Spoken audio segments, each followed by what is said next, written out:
आज की वीडियो का श्रेय जाता है पलक जी के इस कमेंट को। पलक जी, आपके कमेंट के लिए बहुत बहुत धन्यवाद। आपने कमेंट में डिटेल काफी बताई लेकिन सम अश्योर्ड नहीं बताया, इसलिए हम अपनी तरफ से एग्जांपल लेके यहाँ पे चीजें एक्सप्लेन करेंगे, जिससे कि हम समझ पाएंगे कि अगर हम प्रीमियम नहीं पे कर पा रहे हैं तो हमारे पास क्या क्या ऑप्शन है जिससे हमारा मनी वापस आ जाए। आगे बढ़ने से पहले बताना चाहूंगा, अगर आप सभी लोग बजाज अलायंस लाइफ के सुपर लाइफ अश्योर प्लान को डिटेल में समझना चाहते हैं तो आज की वीडियो का डिस्क्रिप्शन चेक कीजिएगा, आपको इस प्लान की वीडियो का लिंक मिल जाएगा। आपको पता है कि हम हमेशा से ही आप ही लोगों के सुझाव और प्रश्नों के अनुसार वीडियो लेकर के आते हैं, इसलिए आप हमारे साथ जुड़े रहें। वीडियो को लाइक करें, शेयर करें और चैनल को सब्सक्राइब करना ना भूलें और ऑल नोटिफिकेशन बेल को जरूर ऑन कर लीजिएगा, जिससे आपके तक वीडियो की जानकारी पहुंच जाए। हेलो एवरीवन, बहुत बहुत स्वागत है आप सभी का। आप देख रहे हैं यू द रियल। मैं हूं आपका अपना निजी सलाहकार अमित राज शर्मा। चलिए बिना किसी देरी के पलक जी के कमेंट के अनुसार बजाज अलायंस लाइफ के इनकम अश्योर प्लान के इनकम ऑप्शन की जानकारी को समझते हैं। तो देखिए, सबसे पहली कंडीशन है, अगर हम आगे प्रीमियम नहीं पे कर पा रहे हैं और हमारी पॉलिसी में अगर गारंटेड सरेंडर वैल्यू एक्वायर हो गई है तो हम पॉलिसी को सरेंडर कर सकते हैं और पॉलिसी क्लोज कर सकते हैं। क्योंकि अगर प्रीमियम पेमेंट टर्म 10 साल से ज्यादा का है तो 3 साल अगर प्रीमियम पे कर लिया है तो पॉलिसी सरेंडर की जा सकती है, और आपने तो 4 साल पे कर लिया, तो ऐसे में पॉलिसी में गारंटेड सरेंडर वैल्यू अवेलेबल है, लेकर के पॉलिसी क्लोज की जा सकती है, राइट। और गारंटेड सरेंडर वैल्यू निकालने के लिए हमें क्या करना होगा, GSV1 यानी कि गारंटेड सरेंडर वैल्यू फैक्टर 1 का गुणा करना होगा टोटल पेड प्रीमियम पे। कौन सा पेड प्रीमियम? बेस प्रीमियम, जिसमें टैक्स और राइडर या जो लोडिंग चार्ज है वो इन्वॉल्व नहीं होंगे, वो माइनस किए जाएंगे, तब आएगा बेस प्रीमियम। और जो गारंटेड सरेंडर वैल्यू फैक्टर 2 है, जिसे यहाँ पे GSV2 लिखा गया है, जैसा पॉलिसी डॉक्यूमेंट में लिखा है वैसा ही मैंने यहाँ पे लिखा है, बस एक्सप्लेन कर रहा हूँ। उसका गुणा कर देंगे हम वेस्टेज बोनस में और उसमें से घटा देंगे मंथली इनकम बेनिफिट को, अगर वो हमें मिल चुके हैं तो। अब हम यहाँ पे बजाज अलायंस लाइफ के इनकम अश्योर प्लान के इनकम ऑप्शन के गारंटेड सरेंडर वैल्यू को समझने के लिए एग्जांपल ले रहे हैं।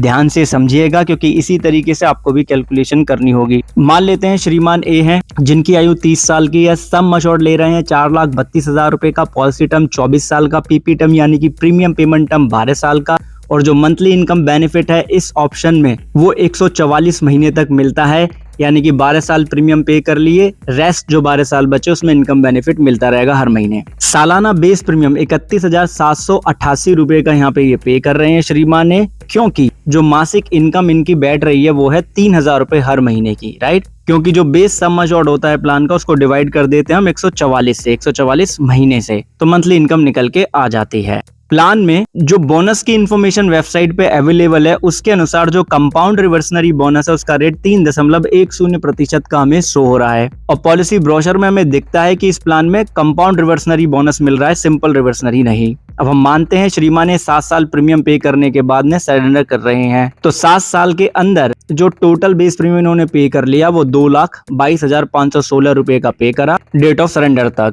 अब हमें जानना है वेस्टेज बोनस यानी कि इकट्ठा हुआ कंपाउंड रिवर्सनरी बोनस, तो 4,32,000 रुपए का हम 3.10% चक्रवर्ती ब्याज यहाँ पे निकाल लेंगे सालाना की दर से। तो ऐसे में जो इकट्ठा हुआ वेस्टेज बोनस यानी कंपाउंड रिवर्सनरी बोनस हो जाएगा वो 1,02,926 रुपए 71 पैसे के आसपास हो जाएगा अप्रोक्सीमेटली। अब हमें यहाँ पे जानना होगा सरेंडर वैल्यू के फैक्टर के बारे में, क्योंकि टोटल पेड प्रीमियम हमें पता चल गया, वेस्टेज बोनस भी पता लग गया। अब प्रीमियम के लिए जो गारंटेड सरेंडर वैल्यू फैक्टर आएगा वो आएगा 50%, जिसे हम GSV1 कह रहे हैं, क्योंकि चार्ट में आप देख सकते हैं अगर पॉलिसी को चौथे साल से लेकर 10 साल तक कम सरेंडर किया गया तो ही GSV1 50% का अप्लाई होगा। अब देखिए 24 साल का पॉलिसी टर्म, 7 साल पूरे हो गए हैं, तो आउटस्टैंडिंग पॉलिसी टर्म कितने बचे? 17। तो उसके अनुसार जो गारंटेड सरेंडर वैल्यू फैक्टर है 2 वो 0.220567 का आया। जिस PDF से जानकारी ली गई है वो ऑलरेडी टेलीग्राम चैनल पे अवेलेबल है, लिंक वीडियो के डिस्क्रिप्शन में, जहां से आप ये ले सकते हैं PDF। तो सारी वैल्यू हमारे पास है, हम इनको फॉर्मूले में पुट कर देंगे और मंथली इनकम बेनिफिट 0 रहेगा, क्योंकि monthly income benefit premium payment term के बाद मिलना चालू होता है, हम उससे पहले ही पॉलिसी को सरेंडर कर रहे हैं। तो 2,22,516 का 50% निकालेंगे और 1,02,926 रुपए 71 पैसे में हम गुणा कर देंगे गारंटेड सरेंडर वैल्यू फैक्टर 2 का,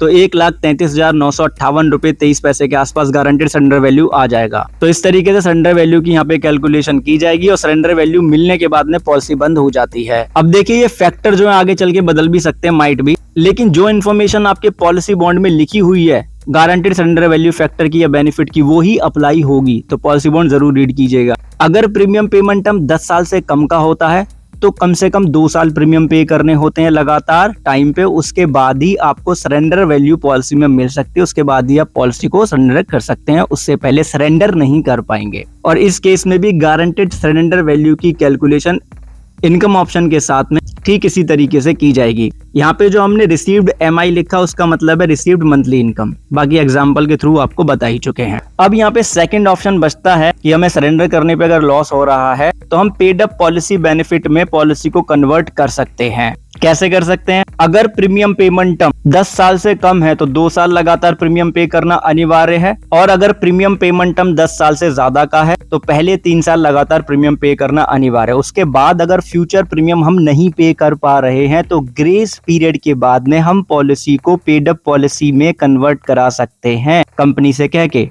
और जब पॉलिसी हमारी as a paid up policy में कंटिन्यू होगी तो जो हमारा इनकम बेनिफिट होगा वो पेड अप इनकम बेनिफिट बन जाएगा, डेथ बेनिफिट भी हमारा पेड अप डेथ बेनिफिट और मैच्योरिटी बेनिफिट भी हमारा पेड अप डेथ बेनिफिट बन जाएगा। यानी कि बेनिफिट जो थोड़े घट जाएंगे। किस तरीके से समझने के लिए हम यहाँ पे Bajaj alliance life income assure plan के इनकम ऑप्शन के पेड अप पॉलिसी के बेनिफिट को समझने के लिए उदाहरण ले लेते हैं। मान लेते हैं श्रीमान ए है जिनकी आयु 30 साल की, मतलब सेम ही एग्जांपल हम यहाँ पे ले रहे हैं जिससे आसानी रहे समझने में। पॉलिसी टर्म 24 साल, 12 साल का premium payment term, sum assured 4,32,000 रुपए का, 31,788 रुपए का सालाना base premium, compound reversionary bonus का जो रेट है वो 3.10% as per the website information. अब हम यहाँ पे मान भी सेम रहे हैं कि श्रीमान ए ने लगातार 7 साल प्रीमियम पे करा और आगे चल के प्रीमियम नहीं पे कर पा रहे हैं तो पॉलिसी को रिड्यूस पेड अप पॉलिसी या कहें कि पेड अप पॉलिसी में कंटिन्यू करा रहे हैं कंपनी से कांटेक्ट करके।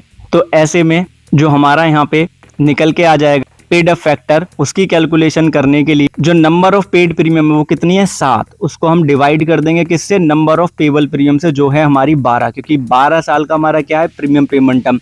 हम 7 को 12 से डिवाइड कर देंगे, यानी कि नंबर ऑफ पेड प्रीमियम को पेबल प्रीमियम से डिवाइड कर देंगे तो पेड अप फैक्टर आ जाएगा जो कि 0.5833 का है। 7 साल तक प्रीमियम पे किया है तो कंपाउंड रिवर्सनरी बोनस जो कि बेस्टिस बोनस होगा वो 1,02,926 रुपए 71 पैसे का ही होगा, जैसे कि हमने बताया था आपको कि सम अश्योर्ड पे इसकी कैलकुलेशन की जा रही है। अब आगे चल के कोई भी बोनस नहीं मिलेगा क्योंकि पॉलिसी पेड अप पॉलिसी में कन्वर्ट हो गई है इस वजह से, ठीक है। यानी कि कोई फ्यूचर बोनस नहीं मिलता अगर पॉलिसी पेड अप पॉलिसी में कन्वर्ट हो जाती है। अब जो हमारा सम अश्योर्ड है उसको हमें पेड अप सम अश्योर्ड में कन्वर्ट करना है, यानी कि 4,32,000 में हम पेड अप फैक्टर जो कि हमारा 0.5833 का गुणा कर देंगे तो पेड अप सम अश्योर्ड हमारा 2,51,985 रुपए 60 पैसे का आ जाएगा। अब इसी के ऊपर हमें मिलेगा मंथली इनकम बेनिफिट जब हम 12 साल का प्रीमियम पेमेंट टर्म कंप्लीट कर लेंगे, यानी कि 7 साल तक प्रीमियम पे करा, उसके बाद 5 साल और रुकना होगा क्योंकि प्रीमियम पेमेंट टर्म के कंप्लीट होने के बाद ही मंथली इनकम बेनिफिट मिलेगा। तो पेड अप सम अश्योर्ड को मंथली इनकम बेनिफिट पीरियड से डिवाइड कर दिया तो 1749 रुपए 90 पैसे का मंथली इनकम बेनिफिट मिलेगा। इसका आप टोटल सम कर लेंगे तो जो पेड अप सम अश्योर्ड का अमाउंट है वही बराबर ये बैठने वाला है, जिसको आप total sum of monthly income benefit बोलेंगे, जो कि पॉलिसी के 24वें साल के अंत तक मिल जाएगा। और अंत में मैच्योरिटी पे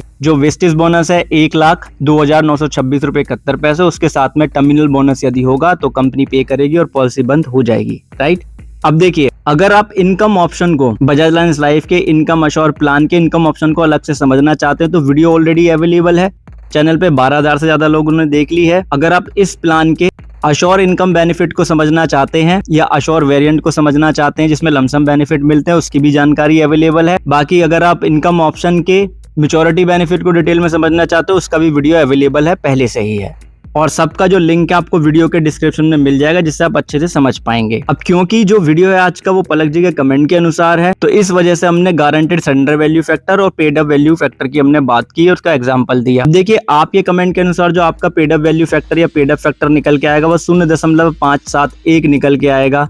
जो सम अश्योर्ड होगा उसमें आप इसका मल्टीप्लाई कर देंगे तो पेड अप सम अश्योर्ड निकल के आ जाएगा, उसका आप डिवाइड कर लेंगे 144 से तो आपका मंथली इनकम बेनिफिट निकल के आ जाएगा। अब आपने लिखा है कोई क्या ऑप्शन है जिससे पैसा वापस मिल जाए, तो 2 ऑप्शन तो ये अवेलेबल है। और जब हम इतने साल लगातार प्रीमियम पे कर लेते हैं तो उसके बाद में और कुछ ज्यादा हो नहीं सकता है as per the terms and condition. लेकिन अगर आप चाहें तो आप ग्रेवेंस रिडर्सल कर सकते हैं जिसका कॉन्टेक्ट डिटेल आपकी स्क्रीन के ऊपर है। अगर ये 10 दिन के अंदर अंदर आपको यहाँ पे सेटिस्फैक्टरी रिजल्ट नहीं मिलता है, रिस्पॉन्स नहीं मिलता है, तो फिर आप आगे कांटेक्ट कर सकते हैं और उस स्थिति में आपको कांटेक्ट करना होगा ग्रेवेंस रिडर्सल ऑफिसर से। उनका भी कॉन्टैक्ट डिटेल आपकी स्क्रीन के ऊपर है। इनसे कॉन्टैक्ट करने के बाद में अगर 15 दिन के अंदर आपको सेटिस्फैक्टरी आंसर नहीं मिलते हैं या जो आप सोल्यूशन ढूंढ रहे हैं वो आपको नहीं मिलते हैं, फिर आप IRDAI के पास में भी कॉन्टैक्ट करना चाहें तो आप इस स्थिति में कर पाएंगे।